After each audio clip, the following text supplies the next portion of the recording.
Você já se inscreveu no canal? Já me segue lá no Instagram? Já deu uma olhada nos meus artigos que estão no meu site, almaile.com.br? Se não fez isso, ajuda a gente aí. E hoje nós vamos trabalhar um assunto que já tem vídeo disso aqui no canal, porém ele foi atualizado, né? O mundo acadêmico, né? A academia é muito fluida e muito rápida, né? Para vocês terem uma ideia, não tem nada a ver com o assunto, mas só para vocês entenderem. Em 2009, nós tivemos 514 publicações no mundo sobre inteligência artificial. Em 2019, uma década, né? Eu estou avaliando só o ano 2009 e o ano 2019, não o período, perfeito? Nós tivemos mais de 12 mil. Então, é isso que está acontecendo no mundo e o assunto de hoje também demanda cuidado da academia. Também tem ali cientistas, estudiosos e pesquisadores se debruçando sobre a avaliação de empresas.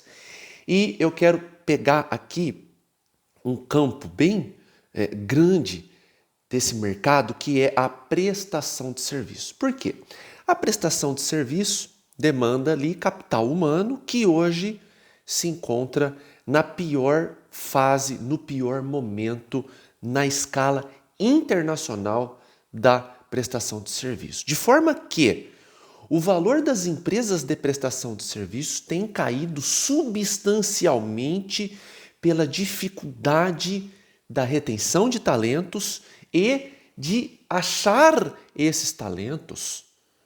O comprometimento, a dedicação, a obstinação e a vontade de estudar hoje praticamente se esvaíram. E a prestação de serviço depende eminentemente do capital humano. De forma que empresas que não têm um patrimônio aferível, né? E eu falo aqui de clínicas, de consultórios, de hospitais, alguns evidentemente, e escritórios de advocacia, qualquer tipo de prestação de serviço, né? Arquitetura, engenharia, fisioterapia, psicologia, que não tenha estrutura, teve uma queda no seu valor abrupta nos últimos 12, 24 meses. Tá? Vamos elaborar um pouco. Imagine você um escritório de advocacia ou uma clínica médica que não tenha patrimônio. Tá? Mesmo sendo um grande escritório ou uma grande clínica, vamos supor aqui uma grande clínica de pediatria, tá? Onde o imóvel é alugado, não depende de grande tecnologia para que exerça ali a sua especialidade, né? Diferentemente da radiologia, da oftalmologia, das análises clínicas, da cirurgia plástica, enfim, da dermato, né? E nós temos ali, por exemplo, 10, 15 médicos trabalhando, ou um escritório de advocacia onde os advogados levam ali os seus computadores e tem ali o quê? Mesa e cadeira só e Wi-Fi. É muito parecido com uma clínica de pediatria. E ali nós temos, em algum momento, a saída de algum sócio.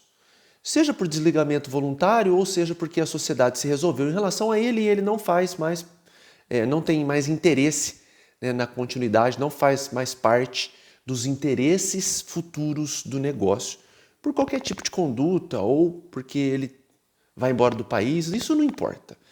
Importa que nós vamos ter que fazer aqui um valuation, um trabalho de avaliação da empresa para saber quanto que essa empresa vale. E em muitas ocasiões, até de forma totalmente equivocada, e eu venho falando isso nas minhas aulas, de forma exaustiva, né, de forma cansativa.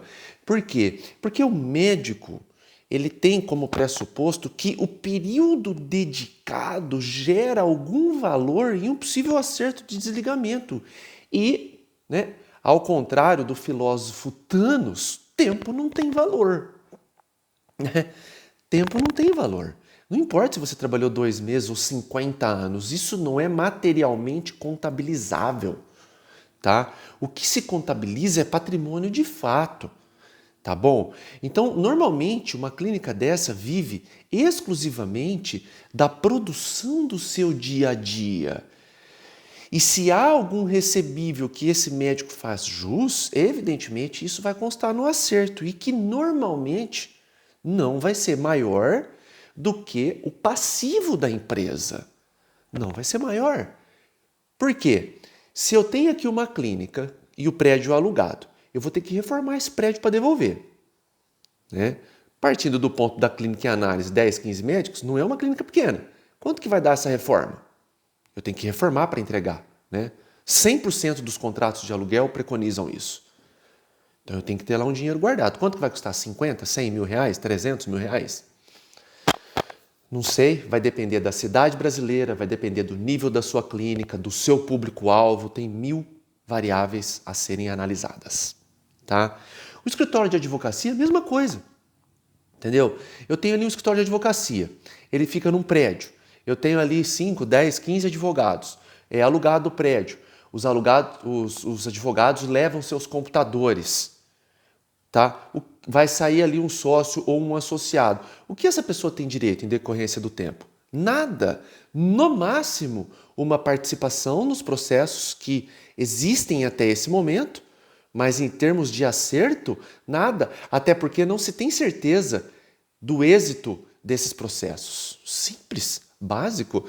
Não é a minha opinião, é entendimento pacificado, totalmente majoritário do STJ. Entende isso? E eu encaro muita dificuldade quando eu vou falar com um médico e falo assim, doutor, olha, o senhor tem que pagar aqui 50 mil para sair. Nossa, mas por que eu tenho que pagar? Porque nós temos que reformar o prédio, nós temos um imposto trimestral que vai vencer daqui um trimestre, por isso que é trimestral, né? E nós temos a rescisão das funcionárias, as rescisões, né? Nós temos ali 2 secretárias, uma ajudante ali de serviços gerais e alguém ali da computação, enfim, não interessa, tá bom? Então, e existem ainda mais despesas, né? Por exemplo, se vai entregar esse prédio, além da reforma, tem que fazer uma rescisão do contrato de aluguel. Então, tem muita coisa que continua a título de débito que esse excludente, né? Esse sócio que está saindo, tem que honrar para sair. Tá bom? Isso é muito importante entender, por quê? Porque na maioria das vezes a pessoa fala assim, eu tenho que ver quanto que eu tenho que receber. Não, você não tem que receber nada. Né? Ao contrário de que a clínica tem prédio próprio, tá? Aí é outra história. Porque em muitas ocasiões o médico ainda coloca a carteira de clientes como algo que seja aferível. Não é? Por quê? Porque o paciente do médico, ele é do médico, ele não é da clínica. A taxa de retenção do médico gira em torno de 85%. Ou seja, no mínimo, 85% dos pacientes que ele atende, ele vai levar com ele. Entendeu? E isso ocorre também na hipótese de óbito. Tá bom? O médico morreu. O filho vai lá e acha assim, nossa, meu pai foi sócio naquela clínica há 30 anos, tenho 10 milhões para receber. Você tem que pagar. Você tem que pagar. Tá bom? E quando eu tenho uma empresa que tem um capital humano majorado, como por exemplo o escritório de contabilidade, onde tem 2 donos lá e 30 funcionários, vale ainda menos. Porque eu tenho mais decisão para fazer, eu tenho mais problema para enfrentar em razão desse capital humano. E hoje as pessoas estão fugindo desse tipo de investimento, o que faz com que o valor dessas empresas caia substancialmente. Tá?